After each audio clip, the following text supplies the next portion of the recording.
प्रिय मित्रों, नमो नमः। इस YouTube चैनल संस्कृत कौमुदी में मैं संजय मौर्य आप सभी लोगों का हार्दिक स्वागत करता हूं। मित्रों, हमारे कुछ बहनों के कमेंट्स आए। उनका कहना है कि सर आपने तो सबके बारे में बता दिया कि किस प्रकार से अध्ययन करें, कितने समय तक करें कि हम सफल हो सके, लेकिन उन महिलाओं के भी बारे में बताइए जो महिलाएं गृहिणी हैं, हाउसवाइफ हैं, अपने बच्चे को भी संभालती हैं और अपने घर के पूरे दायित्व को भी संभालती हैं। तो इन सभी दायित्वों को निर्वहन करते हुए वो किस प्रकार से अध्ययन करें, किस प्रकार से पढ़ें, कितने समय तक पढ़ें, किस प्रकार से समय निकाल करके तैयारी करें कि वो अपने लक्ष्य को प्राप्त कर सके। तो आज मित्रों हम लोग इसी तथ्य पर, इसी विषय पर चर्चा किया जाएगा 3 महत्वपूर्ण बिंदुओं के साथ। तो पहला जो महत्वपूर्ण बिंदु है उसके चर्चा हम लोग एक महत्वपूर्ण तथ्य से प्रारंभ करते हैं, क्योंकि उसी से जुड़ा हुआ है और यह हम सभी लोगों के लिए सोचनीय विषय अर्थात सोचने योग्य विषय है, चिंतन करने योग्य विषय है। क्या कि जो लोग भी सफलता को प्राप्त कर लेते हैं, जो लोग भी महान बन जाते हैं और सूरज की तरह चमकते हैं सफलता को प्राप्त करके, उनके पास भी उतना ही समय होता है। कितना? 24 घंटे, जितना कि हमारे पास होता है। जो सफल हो गए, जो सफल होकर के चमक रहे हैं, महान बन करके चमक रहे हैं, उनके पास भी उतना ही समय होते हैं जितना मेरे पास, अर्थात 24 घंटे। 24 घंटे उनके लिए भी है, 24 घंटे हमारे लिए भी है। ऐसा थोड़ा नहीं कि हमारे लिए 18 घंटे मिलते हैं, 15 घंटे मिलते हैं। जो लोग थे उनके लिए 24 घंटे थे, वो तो सबके लिए बराबर है। तो फिर वो कैसे सफल हुए और हम कैसे असफल हैं अभी आज? तो इसके लिए ही जो हम लोगों का पहला टॉपिक है मित्रों, पहला बिंदु है, वह है टाइम मैनेजमेंट, अर्थात समय का कार्य विभाजन, समय का कार्य के अनुसार समय विभाजन, कार्य के अनुसार समय विभाजन। इस प्रकार से हम लोग करें कि हम लोग अध्ययन करने के लिए, तैयारी करने के लिए समय निकाल सकें। तो जो भी हमारी बहनें गृहिणी हैं, महिलाएं हैं, हाउसवाइफ हैं, तो पहला वो काम करें कि यह टाइम मैनेजमेंट कर लें, कार्य के अनुसार समय का विभाजन।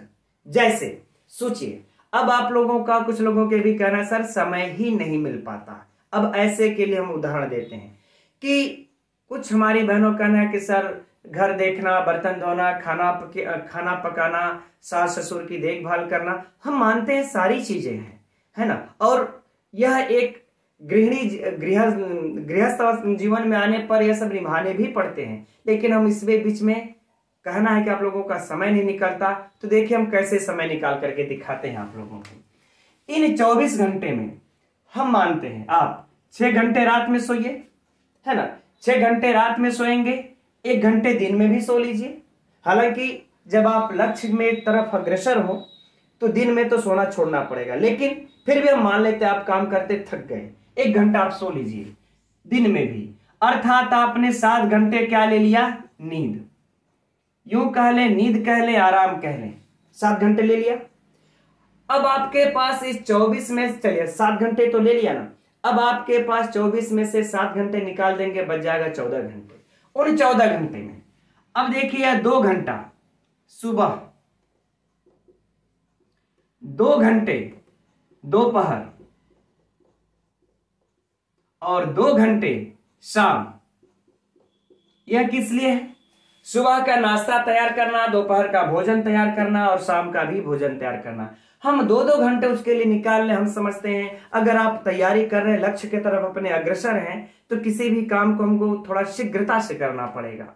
तो 2 घंटे में हम समझते हैं आप भोजन तैयार कर सकते हैं, खिला सकते हैं, है ना। तो 2 घंटे सुबह, दोपहर, शाम, 6 घंटे हमने निकाल दिया। और 6 घंटे हम समझते हैं मित्रों दिन भर का खाना पकाने, खाने, माजने, धोने के लिए काफी है। अगर इसके बाद भी अगर कोई महिला कहती नहीं हमारा तो इतनी देर में हो नहीं पाता, तो आप अपनी गति को बढ़ाइए।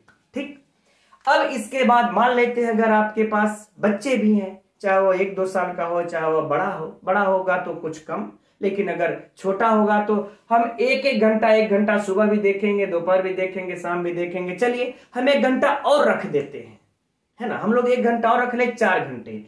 24 आप भाई सोए हैं तो सोए, लेकिन हम समझते हैं अब मुझे इसका ज्यादा तो नहीं, लेकिन हम इतना कह सकते हैं। अब उतना अनुभव मुझे नहीं जितना आप लोगों को अनुभव होगा कि कितने समय दे करके हम बच्चे की बेहतर देखभाल कर सकते हैं। लेकिन एक हम अनुमान लगा सकते हैं कि 4 घंटा अगर हम बच्चे के लिए अपने दे दें, है ना, अर्थात एक एक एक या फिर 45 से मिनट करके हम 2 4 6 बार दे लें, कुल मिला जुला करके 4 घंटा हम बच्चे के लिए दे देते हैं। ठीक, अब जरा बताइए, हम जब 4 घंटे इधर बच्चे के लिए भी दे देते हैं तो हमारे पास समय बचता कितना है।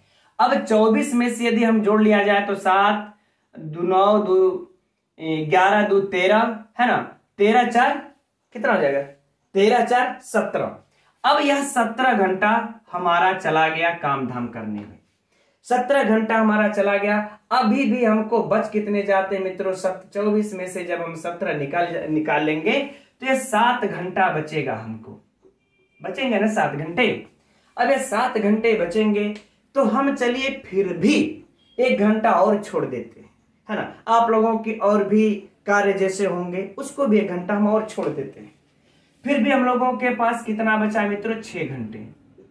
और हम आप लोगों से कहते ही हैं कि 6 से लेकर के 8 घंटा, अगर आप स्मार्ट हैं बहुत ज्यादा, है ना, जो भी पढ़ते हैं झटके में याद हो जाता है, तो 6 घंटे भी आपके लिए काफी है। नहीं तो हम 6-7 घंटे मित्रों हम लोग लेकर के समय निकाल सकते हैं, इतना आराम से निकल जाएगा। बस इस तरह से हमको, लेकिन हाँ एक चीज ध्यान देना पड़ेगा कि हमको समय जो बर्बाद कर देते हैं फेसबुक, व्हाट्सएप, इंस्टाग्राम, जितने भी सोशल साइट्स हैं, इस पे हमारा कोई भी समय बर्बाद ना हो। हमें यह अपना, अब हम एकदम टाइम टेबल बना लें कि हमको किस समय क्या क्या करना है, एकदम टाइम का मैनेजमेंट कर लें। अब यह मित्रों हम नहीं बना सकते ना कि आपके घर का यह दिनचर्या कैसी है, कैसी चलती है, आपके पति कैसे, कब उठते हैं, आपके बच्चे कब विद्यालय जाते हैं, उनका ऑफिस वर्क क्या है, उनका कार्य क्या है। अब यह सब आप लोग अपने अनुसार स्वयं सोच करके कि हमको इतने बजे उठना है तो इतने से इतने तक मेरा नाश्ता का समय, इतने से इतने तक मेरा भोजन का समय, इतने तक हम बच्चे को छोड़ लेंगे तैयार करके, इतने तक हम पति को तैयार करके छोड़ लेंगे। ये मैनेजमेंट करना आपका काम है, क्योंकि हर किसी की दिनचर्या सुबह से लेकर के रात्रि तक की अलग अलग होती है। तो इस प्रकार से हम लोग पहला काम कीजिए आप लोग बहनें कि एकदम समय कार्य के अनुसार अपना समय का विभाजन कर लीजिए, कब हमको क्या क्या करना है, एकदम टाइम मैनेजमेंट कर लीजिए। और उसी बीच में अब हम लोग अगर पढ़ते हैं तो 2 घंटा सवेरे, 2 घंटा, 1 घंटा दोपहर में, 1 घंटा शाम के टाइम में, एक बार सोने से पहले 2 घंटे, इस तरह से करके हम लोग आराम से 7 से 6 घंटा पढ़ सकते हैं। एक पहला पॉइंट हुआ। अब अगर हम लोग दूसरे बिंदु पर चले तो दूसरा बिंदु क्या है मित्रों कि अपने किचन को ही स्टडी रूम बना दें हमारी, क्योंकि हमने कहा ना कि 3 घंटे, ये 6 घंटे, ये जो 6 घंटे हम लोगों ने देखा, तो यह 6 घंटे हमारा क्या है, यह 6 घंटे हमारा किचन में व्यतीत हो रहा है समय, या 6 घंटे हमारा रसोई घर में समय व्यतीत हो रहा है।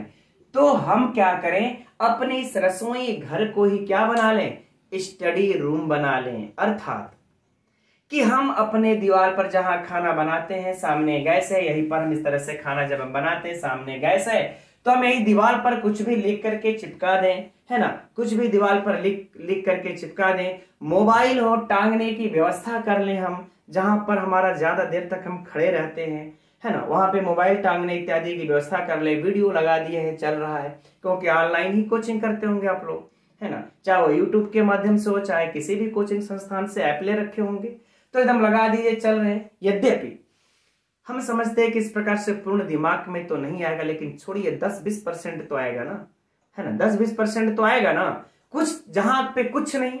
तो अगर हम इन 6 घंटों को चाहेंगे तो इसमें से हम 10-20%, ये 6-7 घंटा तो हमको पढ़ना ही पढ़ना है। लेकिन जब हम किचन को रसोई घर बना लेंगे, जब हम रसोई घर को स्टडी रूम बना लेंगे, तो हम इन 6 घंटों में से 4 घंटे का तो सदुपयोग पढ़ाई में कर भी सकते हैं। तो ये 6 घंटे में यदि मित्रों हम लोग 4 घंटा छोड़िए 3 घंटा भी अगर हम स्टडी रूम बना करके इस प्रकार से मोबाइल टांग करके लिख करके अगर चपका के पढ़ लेंगे, तो भी हमारा 6-3-9 घंटा हो जाता है, तो भी हमारा 6-3-9 घंटे की पढ़ाई हो जाती है। तो एकदम हम लोग अपने किचन को ही स्टडी रूम बना ले, मोबाइल टांगने की व्यवस्था कर ले, है ना, लिख करके जो भी है चिपका ले, पुस्तक रखने की व्यवस्था कर ले, सामने रख दिया है, कोई चीजें याद कर रहे हैं, पढ़ रहे हैं, ठीक, ये बातें हो गई। अब हम लोगों का जो तीसरा पॉइंट है मित्रों, तीसरे पॉइंट पर मैंने पहले भी चर्चा कर रखी है। तीसरा पॉइंट है कि हम याद करने वाले विषयों का रिकॉर्डिंग तैयार करके उसको सुने, रिकॉर्डिंग को सुने। जैसे मान लेते हमको कोई भी सूत्र है, चाहे वह संधि का हो, समास का हो, कारक का हो, चाहे किसी के भी, आप लोग पढ़ते ही होंगे लेकर के किताब, है ना। इस तरीके से जब लेकर के पढ़ रहे हैं तो वहां पर उसको रिकॉर्डिंग ऑन कर लीजिए। तमाम प्रकार के ऐप्स हैं, है ना, कि अब कालिदास के बारे में पढ़ रहे हैं, कालिदास के जन्म है, मृत्यु है, उनकी रचनाएं हैं, है ना, और उनकी कौन कौन सी रचना है, उनको प्रिय छंद कौन सा है, अलंकार कौन सा है, किस शताब्दी में थे, इनको उपाधियां क्या क्या थी, ये सब आप बोल करके पढ़ते हैं, उसको रिकॉर्डिंग कर लीजिए।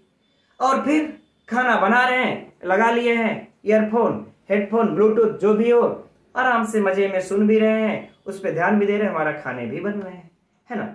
और या तो कोई सूत्र ही है, कारक इत्यादि के, एक बार पढ़ करके उसको रिकॉर्डिंग कर लेंगे मित्रों, कभी भी हो आप उसको सुनते रहिए, याद आता रहेगा, ठीक। तो ये तीन आप लोगों के लिए बहने एकदम महत्वपूर्ण यह तीनों टॉपिक हैं, जिसके द्वारा हम लोग अपने समय को मैनेजमेंट करके पढ़ाई को जारी कर सकते हैं। और आप लोग ये देख सकते हैं कि हम आराम से 6 से 7-8 घंटे समय निकाल सकते हैं। और मैंने पहले भी कह रखा है, जो भी हमारा भाई बहन, जो भी हमारा मित्र यदि 6 से 8 घंटा समय निकालता है और तन्मयता के साथ निकालता है ना, जुनून के साथ, एकाग्रचित भावना से निकालता है, वह सफल अवश्य ही होगा। उसको सफल होने से कोई नहीं रोक सकता, चाहे वो TGT, PGT, primary TET, super TET, NET इत्यादि किसी के लिए भी हो मित्रों। इस प्रकार से हमारे कामकाजी महिलाएं समय को निकाल सकती हैं। अब इन समयों को विभाजन करना उनके ऊपर है कि 6 घंटे में हमको कितने घंटे साहित्य पढ़ना है, कितने घंटे व्याकरण पढ़ना है, ये चीज मैंने पहले भी बता रखी है, इसलिए अब यहाँ पर बताने की तो कोई आवश्यकता नहीं। तो ठीक है मित्रों, मैं समझता हूं कि आप लोगों को यह वीडियो, आज का यह प्रसंग आप सभी लोगों को, बहनों को पसंद आया होगा। अब हम लोग फिर मिलेंगे, फिर कभी एक नए टॉपिक के साथ, एक किसी नए मोटिवेशनल वीडियो के साथ। बाकी जो हम लोगों की कक्षाएं चल रही हैं, इस समय दिवाली की छुट्टी है, तो दिवाली के छुट्टी में हम लोग कम से कम ये सारी अच्छी अच्छी बातें ही कर लें, ठीक है मित्रों। तब हम लोग अब आगे अगले विषय के साथ मिलते हैं, तब तक के लिए नमो नमः।